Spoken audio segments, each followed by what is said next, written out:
Hey everybody, welcome back around to the Blog and Grill. I'm your host Doug here with your video blog for September 29th, 2014. Got a lot of good stuff for you today on the Blog and Grill. We'll be talking MLB playoffs, NASCAR at Dover, college football picks, Derek Jeter's final game. But first, I want to get to the weekend that was in the National Football League. It was quite an exciting weekend in the National Football League for sure. My picks this week, not very good, 0 for 4 so far. That's put me back to 10-9 overall, so not looking real great. Just really some odd games that went down. Let's go around the Shield. We'll go around the Shield. I'll give you an update on every game, then we'll have some other stuff that we'll talk about. So it's time to go around the Shield. Dallas last night stomps New Orleans in the Sunday night game. Tony Romo looks good as he throws for 3 touchdowns. Dallas wins 38-17. Teddy Bridgewater gets his first win as a quarterback. He gets banged up a little bit. Minnesota gets by Atlanta 41-28. San Francisco slows down the vital Eagles offense. Kaepernick looks good. 49ers win 26-21. San Diego, Phillip Rivers still looking good, all over Jacksonville 33-14. Green Bay comes back with another big win as they take down the Chicago Bears 38-17. Houston and Buffalo in a tight one. Houston scores late and gets the win 23-17. Andrew Luck looks great as he throws for 4 touchdown passes over the Titans. He now has 13 on the year. Indy wins 41-17. Steve Smith catches 2 touchdown passes as Baltimore takes down Carolina 38-10. Detroit gets off to an early lead and holds on late to beat the Jets 24-17.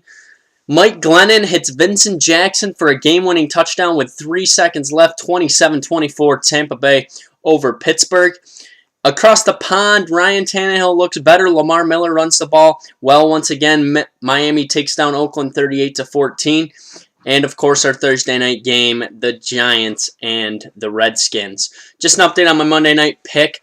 I have New England coming into this game as a 3-point favorite on the road. I'll take New England to win and cover. So the big thing everybody's talking about today is there need to be a quarterback change in Buffalo? Just EJ Manuel's not looked good. 16 of 48 over his last 2 games, 180 yards passing. Just not throwing the ball down the field well, not accurate at all. I think that's why they brought Kyle Orton in. And we'll see if Kyle Orton gets a shot here because Buffalo at 2-2 is still very much in this divisional race and could still make a run at winning this division crown. And the other thing I want to briefly touch on is the weak NFC South. Last year, the NFC South was pretty solid with Carolina and New Orleans.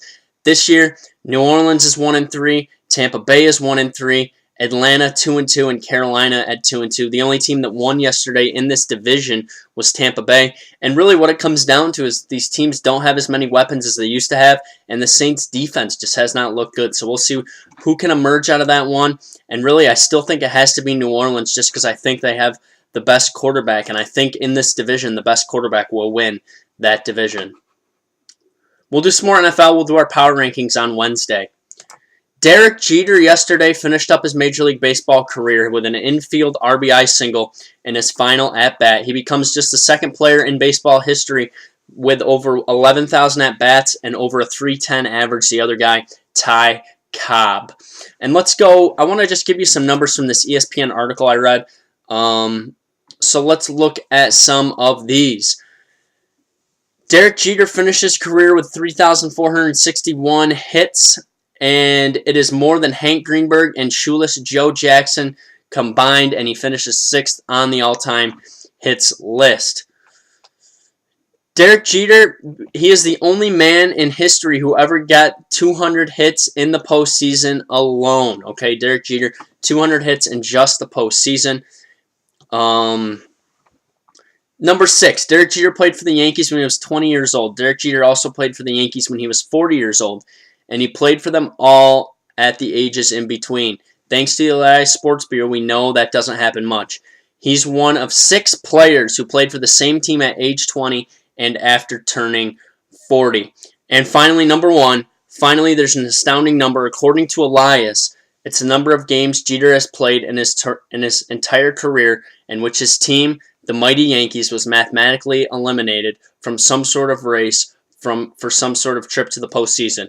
One meaningless game in 20 seasons, which now is, I believe, 5 meaningless games in 20 seasons. It would be nuts to argue that was all Jeter's doing, okay? But Jeter, miraculous. So that just gives you a little taste of some of Jeter's numbers, and we'll be talking more about Jeter's legacy as we move through the next couple of weeks. College football picks went bad too this week. My picks overall so far have been 1-8 this week, with still my Monday night pick tonight. I'm now 9-16 overall with my college picks. Top 4 are going to stay the same, and I think they will for a little bit. We got Florida State, Oregon, Alabama, and Auburn, 1, 2, 3, 4. I still like Oklahoma, Texas A&M, and Notre Dame as my teams just on the outside looking in. Notre Dame looked pretty good against Syracuse, but still Syracuse kept it to a 2-score game, so I was happy with that. We'll see what Florida State can do. They're barely hanging on to that number 1 spot right now. I don't think they're half as good as they were last year. I think Winston's just doesn't have as many weapons overall, and I think Oregon's a pretty solid team. So we'll see what happens going down the stretch, but Auburn could make a run up as well. We'll have our Heisman Watch update on Wednesday. NASCAR at Dover. NASCAR, 4 guys have now been eliminated from the chase, but my man Jeff Gordon got the big win. Picked up his 92nd win of his career. That's his 4th win this year. And the 4 guys eliminated from the chase, I wasn't really surprised when these guys got eliminated. These guys were definitely guys that would be picked to get eliminated for sure. So we got EJ Manuel, Kurt Busch, Greg Biffle, and Eric Almirola eliminated from the chase. So now we're down to 12, and we'll start it up again next week. Points have reset next week at Kansas. Jeff Gordon won this one in May, and we will have some good racing for sure. Brad Keselowski, Joey Logano, Kevin Harvick, Jimmy Johnson, Jeff Gordon, Kyle Busch, Dale Jr., Matt Kenseth, Ryan Newman, Carl Edwards, Denny Hamlin, and Casey Kane are your remaining 12 guys. So definitely you'll want to keep an eye on that. All right, finally, let's go to the Major League Baseball playoff races. The playoff races have been decided, and we will see who will be playing where and when. So it's going to be an exciting thing to watch for sure. There's a lot of good guys, a lot of good teams in this postseason. Not a lot of great teams, but a lot of good teams. So basically what we have on Tuesday night, we'll have our first wild card game. It's going to be the A's and the Royals. Winner will advance on to play the Los Angeles Angels. A's are sending Lester to the mound. Lester 16-11, 2.46. Versus James Shields, 14-8 with a 3.21. And then on Wednesday, we will see Madison Bumgarner versus Edison Volquez, and that will be on ESPN at 8 o'clock in Pittsburgh. Other matchups, we'll see the winner of that one will play at Washington starting Friday, and our other series will be St. Louis at the Dodgers, and in the American League, it'll be Detroit at Baltimore. If I had to pick the best teams right now, I would definitely think we have to consider the Angels and the Nationals as the 2 top teams that should likely make a run to get to the World Series.